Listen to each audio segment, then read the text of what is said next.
Bagaimana sih saya membagi waktu ketika saya masih kuliah, tapi juga di lain hal juga saya memelihara burung puyuh. Dulu kan awal-awal itu kan saya kuliah tuh masih daring, masih pembelajaran online. Jadi pas musim corona itu kan kuliahnya itu masih bisa sambil kalau bahasa Jawanya disambi-sambi. Jadi saya bisa mengatur waktunya, kalau jam segini tuh kuliah, jam segini bisa mengurus burung puyuh begitu. Jadi awalnya dulu membagi waktunya sebegitu. Untuk produksi sendiri di sini per 1000-nya itu bisa menghasilkan telur sekitar 10 sampai 11 kilo.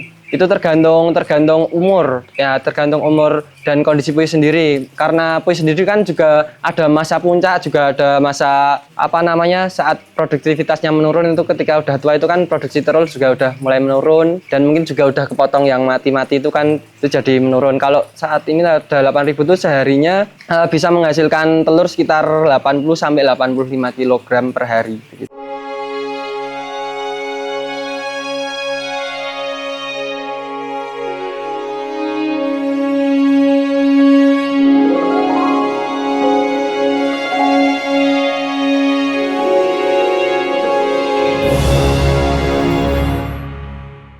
Assalamualaikum warahmatullahi wabarakatuh.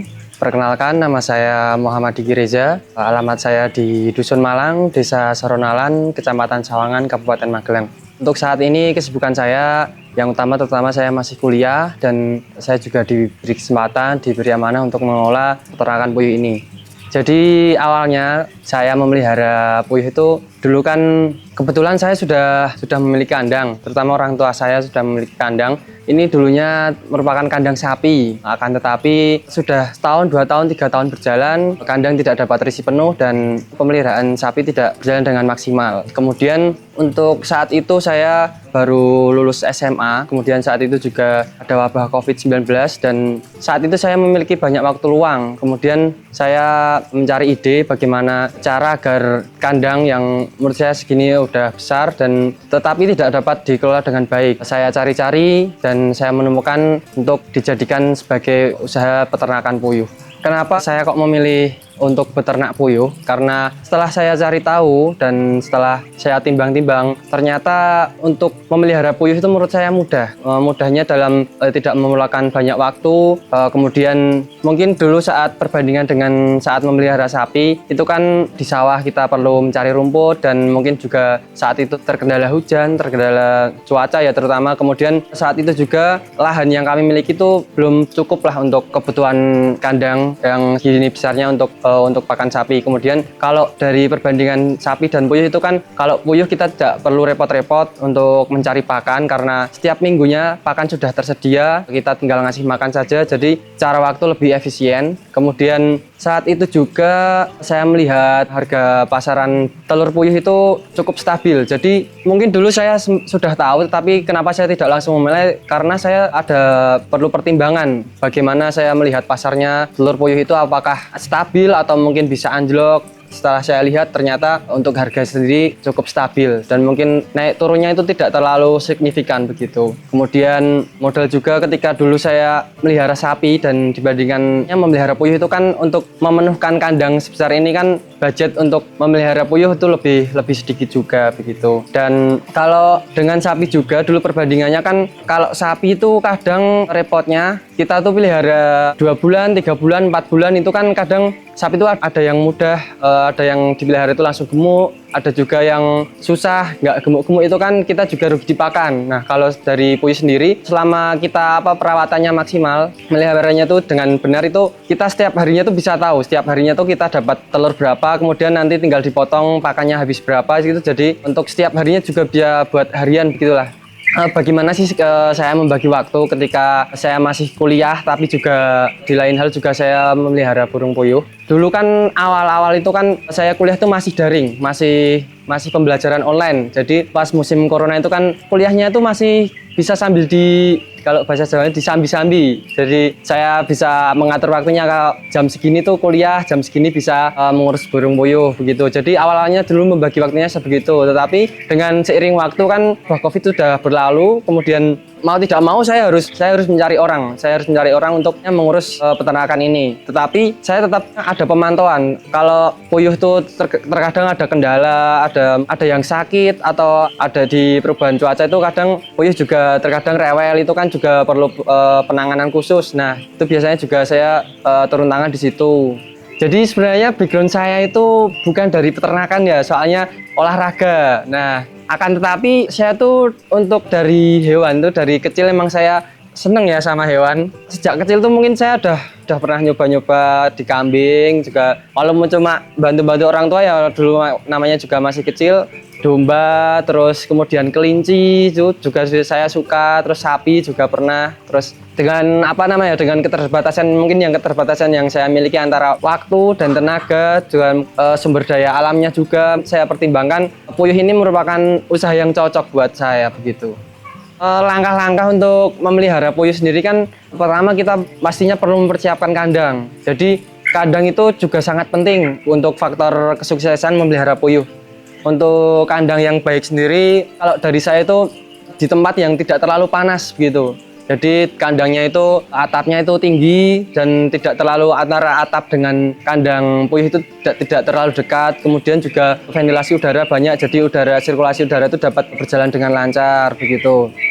Kemudian pemilihan bibit itu juga penting, pemilihan bibit. Nah, kita juga perlu memilih bibit yang baik. Soalnya untuk puyuh sendiri itu kan bisa dibilang bisnis yang jangka panjang gitu. Maksudnya jangka panjang sendiri, kita tuh sebenarnya tahu apakah kita melihara puyuh itu untung apa enggak, itu sebenarnya harus nunggu sampai 1 tahun atau sampai puyuh itu akhir. Itu kita baru tahu, soalnya bisa menghitung antara modal yang kita keluarkan selama awal dulu memelihara puyuh dan juga ketika di akhir itu kita kira-kira menerima uang berapa, apakah kita untung atau enggak. Jadi mungkin kalau bibitnya itu tidak bagus, itu juga nanti untuk berjalannya usaha itu kadang namanya puyuh itu kadang ada yang rewel begitu. Untuk di kandang ini kan kita memilih yang saya cari-cari itu, setahu saya ini udah bibit yang paling bagus gitu. Jadi pemilihan bibit itu juga faktor kunci juga untuk kesuksesan memelihara puyuh gitu. Kemudian pakan itu juga penting. Kalau saya menyarankan tuh, sebenarnya saya kan di sini melihara puyuh itu kan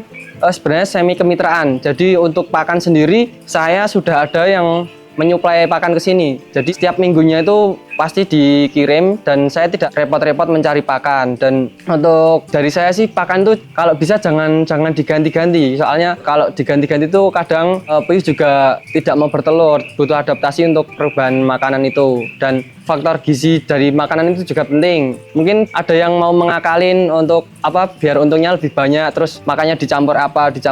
Kalau dari saya sendiri tidak menyarankan, karena itu juga beresiko untuk kelangsungan hidup puyuh sendiri begitu. Kemudian juga faktor yang lain itu kebersihan itu juga faktor yang penting juga. Kebersihan kandang, kalau bisa itu untuk pembersihan kandang itu dilakukan setiap hari, dan mungkin kalau maksimalnya itu mungkin 2 hari atau 3 hari. 3 hari itu udah paling mentok. Jadi pembersihan kandang itu harus dilakukan berkala, setiap hari atau 2 hari sekali itu harus dilakukan. Jadi untuk di kandang ini sebenarnya muat untuk populasi sekitar 11.000. Akan tetapi di sini saat ini terisi 8.000 karena yang 3.000 kemarin habis di afkir. Untuk produksi sendiri di sini per 1.000-nya itu bisa menghasilkan telur sekitar 10 sampai 11 kilo. Itu tergantung umur ya, tergantung umur dan kondisi puyuh sendiri. Karena puyuh sendiri kan juga ada masa puncak, juga ada masa saat produktivitasnya menurun. Itu ketika udah tua itu kan produksi telur juga udah mulai menurun, dan mungkin juga udah kepotong yang mati-mati itu kan itu jadi menurun. Kalau saat ini ada 8.000 itu seharinya bisa menghasilkan telur sekitar 80 sampai 85 kg per hari gitu. Nah, kalau penyakit sendiri biasanya yang saya temui di kandang saya itu ada sekitar mungkin 3 tiganya yang mungkin sering. Itu namanya ada berak kapur, terus ada juga snot, terus yang satu tuh kalau di sini tuh namanya dobolen, Kak. Nah, jadi kalau berak kapur tuh kan beraknya itu seperti kapur gitu, mungkin kayak mencret begitu. Nah, itu juga cukup berbahaya lah, cukup mengancam nyawa puyuh juga.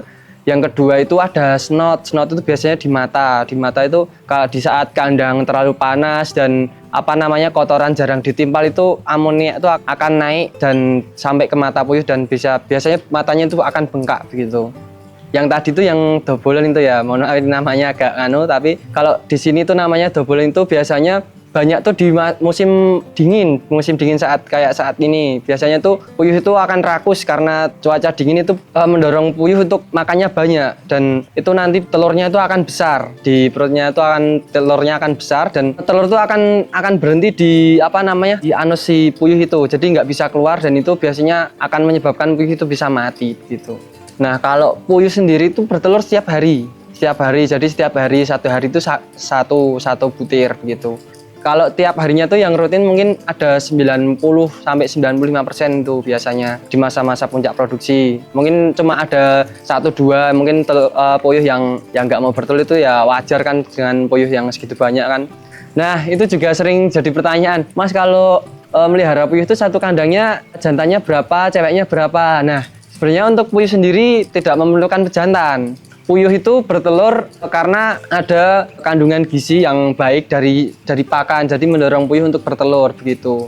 Akan tetapi ya kalau namanya nggak ada pembuahan, nggak ada pejantan, ya kalau ditetaskan itu pasti tidak akan menetas karena tidak fertil begitu untuk telurnya. Kalau idealnya ya, mungkin tak kasih gambaran aja. Ketika saya memelihara, di sini kan juga ada recording. Itu khusus yang 900, ada yang populasi paling terakhir itu kemarin saya melihara 900 ekor. 900 ekor itu dengan kebutuhan pakan sehari itu mungkin habis sekitar 23 kg. Telurnya tuh hasilnya sekitar 9 sampai 10 kilo. Itu kalau di sini itu keuntungannya sehari bisa 100.000 bahkan lebih di kondisi pasar saat ini. Jadi di sini kan saya ngitungnya recording tuh setiap minggu. Nah, kemarin tuh saya ngitung seminggunya itu 900 ekor itu bisa ngasilin 700.000 per minggu. Jadi kalau seharinya ya sekitar 100 sekian dengan kondisi pasar saat ini gitu. Kalau di peralihan cuaca itu kan biasanya cenderung panas. Jadi mungkin kalau puyuh itu ya rewelnya biasanya di musim-musim panas begitu. Soalnya kalau kondisi kandangnya tidak bagus itu kan pasti akan amoniaknya itu akan banyak, dan biasanya itu larinya ke senot. Itu biasanya puyuh banyak yang mati karena terlalu banyak minum, tapi makannya sedikit. Itu juga berpengaruh di produksi telur. Telurnya mungkin kalau dilihat itu tidak sempurna itu biasanya kalau dipegang tuh cenderung tidak keras atau empuk gitu biasanya. Itu karena puyuh terlalu banyak minum tapi makannya sedikit gitu. Mungkin kalau ada yang pengen belajar bisa langsung datang saja ke sini di alamat yang tadi saya sampaikan di Dusun Malang, Desa Soronalan, Kecamatan Sawangan, Kabupaten Magelang. Terus mungkin kalau ada yang mau bermitra, itu saya bermitranya di PT Peksi Gunara Harja, itu juga bisa di browsing, itu juga pasti bisa keluar dan bisa menghubungi narah hubung yang tersedia begitu. Pesan ya buat anak-anak muda yang pasti terus semangat, jangan sering mengeluh. Kita harus sering banyakin aksinya, kita harus putar otak, cari bagaimana caranya solusi agar kita para Gen Z agar sukses dan menghilangkan stigma-stigma bahwa Gen Z itu pemalas. Jadi kalian juga harus buktikan untuk para Gen Z, jangan jadi anak yang pemalas. Mungkin banyak juga yang terlalu mengeluh, kamu bisa sukses karena mungkin ada beberapa faktor A, B ya. Itu jangan jadi alasan buat kalian untuk bermalas-malasan. Justru kalian harus lebih lagi usahanya. Jangan sampai kalian lihat orang yang udah sukses, usahanya kayak gimana, begitu beratnya, tapi justru kalian malah bermalas-malasan. Itu kan nanti juga bagaimana mau majunya begitu. Mungkin terima kasih kepada channel Agrotech yang sudah menyempatkan meliput saya. Mungkin di sini saya juga masih belajar, mungkin masih dalam penyampaian saya masih banyak kesalahan. Tentunya saya meminta maaf yang sebesar-besarnya. Mungkin dari saya cukup ini. Wassalamualaikum warahmatullahi wabarakatuh.